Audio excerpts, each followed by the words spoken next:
ইতিমধ্যে 6 মাস পার হয়েছে। সংস্কার কমিশনগুলো রিপোর্ট প্রদান করেছে সরকারের কাছে। সেই রিপোর্টের উপর ভিত্তি করে রাজনৈতিক দলগুলোর সাথে, সামাজিক শক্তিগুলো এবং বিশেষজ্ঞদের সাথে কথা বলার কথা। রিপোর্ট প্রদানের পরে প্রায় 14 দিন 15 দিন পার হয়ে গেছে। সেই উদ্যোগ অবশ্য এখনো দেখা যায়নি। আমি আশা করি খুব শীঘ্রই আপনারা যেই সমস্ত বিষয়গুলো রাজনৈতিক দল এবং বিশেষজ্ঞজন এবং সামাজিক শক্তিসমূহ ঐক্যমত পোষণ করতে পারে সেগুলো আগে চিহ্নিত করুন সংস্কারের মধ্যে। কনস্টিটিউশন রিফর্মস কমিশন যে রিপোর্টগুলো দিয়েছে তার মধ্যে প্রথমে একটি উল্লেখযোগ্য জিনিস লক্ষ্য করলাম, সংবিধানের প্রিয়াম্বলে মানে তার প্রস্তাবনায় 1971 সালের মুক্তিযুদ্ধের সাথে একই প্রায় জুলাই গণ অভ্যুত্থানের বিষয়টি নিয়ে আসা হয়েছে। কিন্তু স্বাধীনতা যুদ্ধের সাথে স্বাধীনতা পরবর্তী কোনো ঘটনায় কি একই কাতারে গণ্য করা যায়?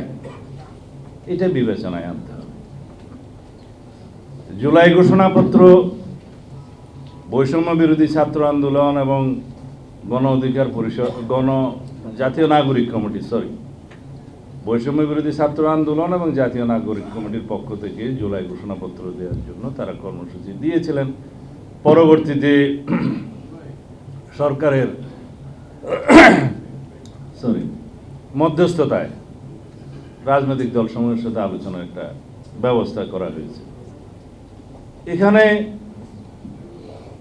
জুলাই গণ অভ্যুত্থানের স্বীকৃতি মানুষ দিয়েছে, দিতে হবে, কিন্তু ঘোষণাপত্রে কি জিনিস থাকবে সেই ঘোষণাপত্রের আসলে আমাদেরকে চিন্তা করতে হবে। মানে we need to determine the constitutionality of the July declaration first. তারা যেটা দাবি করছে এটা প্রয়োজন কতটুকু আছে কিনা, থাকলে কোথায় রাখবেন।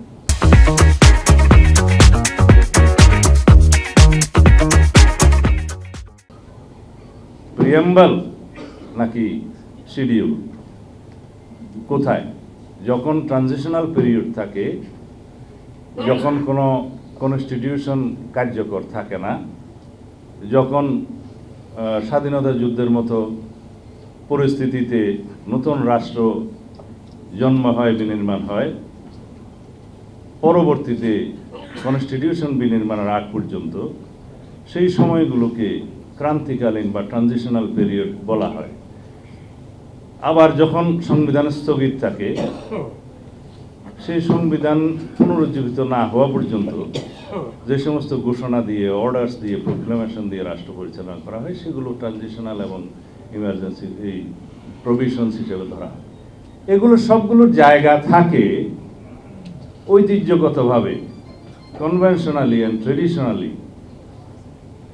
তফসিলের মধ্যে। শিডিউল আমাদের দেশে যেমন আছে আমাদের কনস্টিটিউশনের 4th তফসিলে, সেখানে জায়গা দেওয়া যায় কিনা। যে প্রিয়াম্বলে স্বাধীনতার যুদ্ধের কথা বলা থাকবে, সেখানে তার সমকক্ষ অন্য কিছুকে রাখা আমার মনে হয় এটা বিস্তর আলোচনা এবং বিবেচনা দাবি রাখে। আমরা অবশ্যই সকল শহীদ যারা জুলাই গণ অভ্যুত্থানে নতুন বাংলাদেশের জন্য রক্ত দিয়েছে, তাদের রক্তকে সম্মান করতে হবে। তাদের আকাঙ্ক্ষা, জন আকাঙ্ক্ষা বাংলাদেশে যেটা সৃষ্টি হয়েছে, সেই আকাঙ্ক্ষাকে আমরা ঊর্ধ্বে তুলে ধরে এই জাতিকে এগিয়ে নিয়ে যেতে হবে।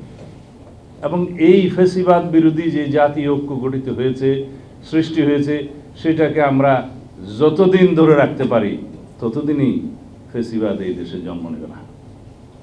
যদি আমরা সেই জাতীয় ঐক্যকে ধরে রেখে বাংলাদেশের আগামী দিনগুলো, যেই দিন প্রজন্মের পর প্রজন্ম বাংলাদেশের এই আকাঙ্ক্ষাকে ধারণ করবে, সেই দিনগুলো যদি আমরা ধরে রাখতে পারি, এই আকাঙ্ক্ষাকে নতুন বাংলাদেশ বিনির্মাণের, শক্তিশালী গণতান্ত্রিক রাষ্ট্র বিনির্মাণের, বৈষম্যহীন সাম্যের বাংলাদেশ বিনির্মাণের এই আকাঙ্ক্ষাকে যদি আমরা ধরে রাখতে পারি, ইনশাআল্লাহ এই দেশ, এই জাতি এগিয়ে যাবে।